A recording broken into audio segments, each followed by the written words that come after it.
Welcome to the 2014 Wayne Memorial High School Veterans Day ceremony. America owes a debt of gratitude to our nation's veterans. This ceremony is a small way to say thank you to all who served. It is fitting that we gather near the main flagpole of Wayne Memorial High School. The national flag that flies here represents our allegiance to our nation.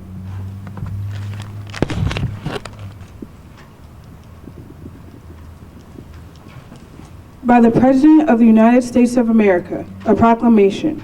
Since the birth of our nation, American patriots have stepped forward to serve our country and defend our way of life. With honor and distinction, generations of servicemen and women have taken up arms to win our independence, preserve our union, and secure our freedom. From the Minutemen to our post-9/11 generation, these heroes have put their lives on the line so that we might live in a world that is safer, freer, and more just. And we owe them a profound debt of gratitude. On Veterans Day, we salute the soldiers, sailors, airmen, Marines, and Coast Guardsmen who have rendered the highest service any American can offer, and we rededicate ourselves to fulfilling our commitment to all those who serve in our name. Today, we are reminded of our solemn obligation to serve our veterans as well as they have served us.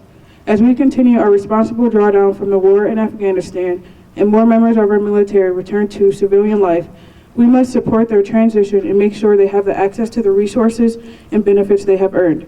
My administration is working to end the tragedy of homelessness among our veterans, and we are committed to providing them with quality health care, access to education, and the tools they need to find a rewarding career.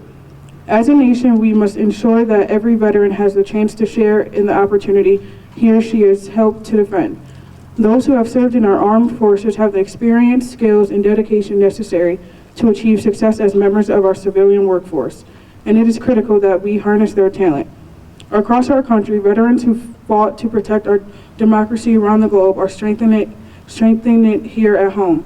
Once leaders in the armed forces, they are now pioneers of industry and pillars of their communities. Their character reflects our enduring American spirit, and in their example, we find inspiration and strength. This day, and every day, we pay tribute to American sons and daughters who have answered our country's call. We recognize the sacrifice of those who have been part of the finest fighting force the world has ever known and the loved ones who stand beside them. We will never forget the heroes who made the ultimate sacrifice and all those who have not yet returned home. As a grateful nation, let us show our appreciation by honoring all our veterans and working to ensure the promise of America is within the reach of all who have protected it. With respect for and in recognition of the contributions our service members have made to the cause of peace and freedom around the world, the Congress has provided that November 11th of each year should be set aside as a legal public holiday to honor our nation's veterans. Now, therefore, I, Barack Obama, President of the United States of America, do hereby proclaim November 11, 2014 as Veterans Day. I encourage all Americans to recognize the valor and sacrifice of our veterans through appropriate public ceremonies and private prayers. I call upon federal, state, and local officials to display the flag of the United States and to participate in patriotic activities in their communities. I call on all Americans, including civic and fraternal organizations, places of worship, schools, and communities to support this day with commemorative expressions and programs. In witness whereof I hereunto set my hand the 7th day of November, in the year of our Lord, 2014, and of the independence of the United States of America, the 239th. Barack Obama, President of the United States of America. In 1921, an American soldier, his name known but to God, was buried on a Virginia hillside overlooking the Potomac River in the city of Washington, D.C. The burial site of this unknown World War I soldier in Arlington National Cemetery symbolizes dignity and reverence to the American veterans. Similar ceremonies occurred early in England and France, where an unknown soldier of the Great War was buried in each nation's highest place of honor. These memorial gestures all took place on November 11th, giving universal recognition to the celebrated ending of World War I hostilities at 11 a.m. November 11th, 1918, the 11th hour of the 11th day of the 11th month. The day became known as Armistice Day. Armistice Day officially received its name in America in 1926 through a congressional resolution. It became a national holiday 12 years later by similar congressional action. We now honor all who served and all who gave their lives for our country. In front of our formation are the traditional boots and rifles represent a soldier who has made the ultimate sacrifice. Airmen, Marines, and support personnel were there. putting their lives on the line for freedom. They were there for freedom during the American Revolution at Lexington in 1775 and fought on after independence was declared until Yorktown in 1781. They fought for the land of the free and the home of the brave in the War of 1812. They marched under General Winfield Scott through the gates of Mexico City. They marched through Shiloh, Manassas, Antietam, and Gettysburg. They were there at the Potomac's Court House when our divided nation was made whole again. They fought the Indian Wars. They rode with Teddy Roosevelt up San Juan Hill in the war with Spain. They were there in Manila during the Philippine insurrection and in Mexico in 1916 and 1917. Throughout this period, over 3 million soldiers were served and over 250,000 gave the ultimate sacrifice.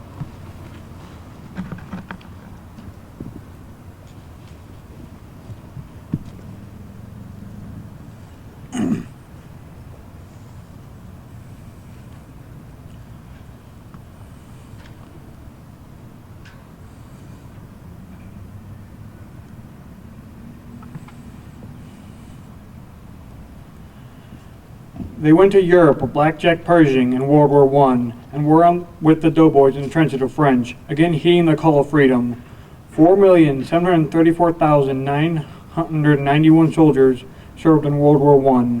116,516 gave their lives. In World War II, they fought in the Pacific and in Europe.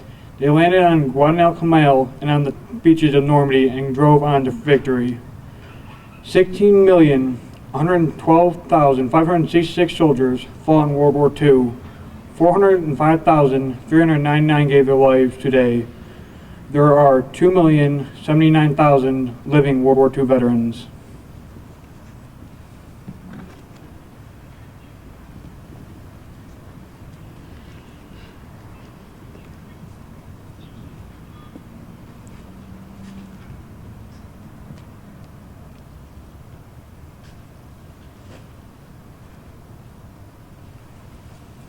In Korea, they answered the call of justice with the United Nations, again leading support to a foreign nation who was fired upon. 5,720,000 served and 33,741 gave their lives. They went to Vietnam, fighting for democracy and to aid a nation in its battle for freedom. 8,744,000 soldiers served during the Vietnam War, and 77,434 gave the ultimate sacrifice. There are 9,676,000 living veterans of the Korean War and Vietnam War.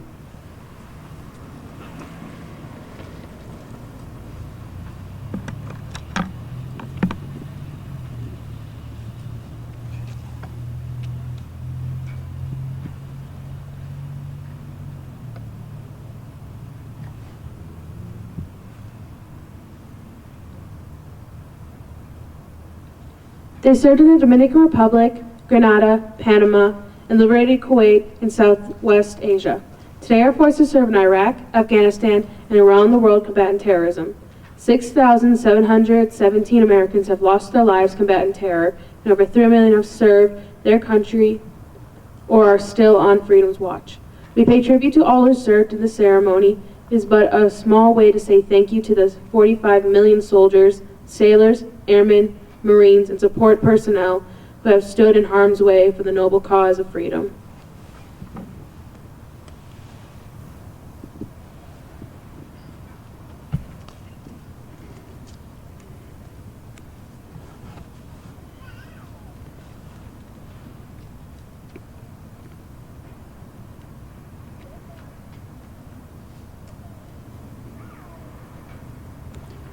Ladies and gentlemen, please rise and join me in a moment of silence to pay respect and to honor the brave soldiers who have given the ultimate sacrifice so that we may be free.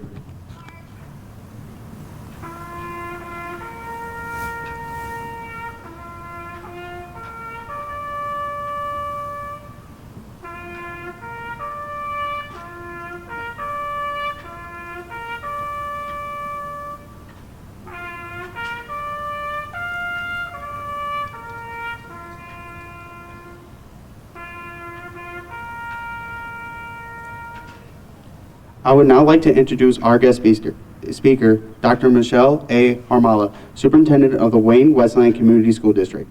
Good morning.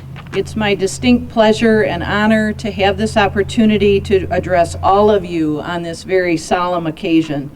As the students have already shared, I think sometimes our history is worth reiterating and sharing yet again where we've come from so that we either A, repeat what is good, or B, don't repeat what we shouldn't. Veterans Day, or Armistice Day as it was originally known, was envisioned as a celebration, a day to be observed with parades and public meetings and a brief suspension of business beginning at 11 a.m. In November of 1919, President Wilson proclaimed November 11 as the first commemoration of Armistice Day with the following words, and I quote, "To us in America, the reflections of Armistice Day will be filled with solemn pride in the heroism of those who died in the country's service and with gratitude for the victory, both because of the thing from which it has freed us and because of the opportunity it has given America to show her sympathy with peace and justice in the councils of the nations." Through the progression of time, and sadly, additional days where peace has evaded us and more Americans paid with their lives for our continued freedom, our U.S. Congress on June 1, 1954, resolved that November 11 be this legal holiday, Veterans Day, to memorialize and think back and reflect on veterans of all wars for their patriotism, love of country, and willingness to serve and sacrifice for the common good. As superintendent of Wayne-Westland Community Schools and as an advocate for public education, I want to thank all of you for being here today and for convening this celebration. I want to acknowledge our junior ROTC battalion for organizing the ceremony and for preparing themselves for and providing service to others as veterans have. I would also like to thank and acknowledge our junior ROTC alumni who are currently serving in each of the 4 services to our country. I am grateful for you and all of the veterans of this country for their service to the common good, for the freedoms we have as we live our lives. But more importantly, I am thankful for the vocation they have chosen, for their service to me and those like me who benefit without the same risk or danger. This is a solemn day, one of reflection and one of great pride. Thank you to all of our veterans. Before we retire the colors, we dedicate this ceremony to the former members of the Wayne Memorial High School JROTC Battalion who currently served or who have served in the United States Armed Forces. In the United States Army, First Lieutenant Ryan Crane, Second Lieutenant Joshua Fletcher, Staff Sergeant Michael Vaughn, Sergeant Michael Church, Specialist Christian Lahane, Specialist Andrew Pate, Specialist Linda Polio, Specialist Sean Mullen, Specialist Angie Jones, Specialist Trevor Fletcher, Specialist Jonathan Allen, Private First Class Carl Schmidt, Private First Class Matthew Krill, Private First Class Tumiz Ellerwood, Private First Class Patrick McKenzie, Private First Class Michael Nicholson, Private First Class Quentin Frey, Private First Class Nathan Hurd-Laskowski. United States Army Reserves. Sergeant John Cipoletti, Specialist Ryan Bies, Specialist Joshua Laughlin, Private First Class Amy Pepinall, Private First Class Donald Woodman, Private First Class Corey Sheldon. U.S. Army National Guard.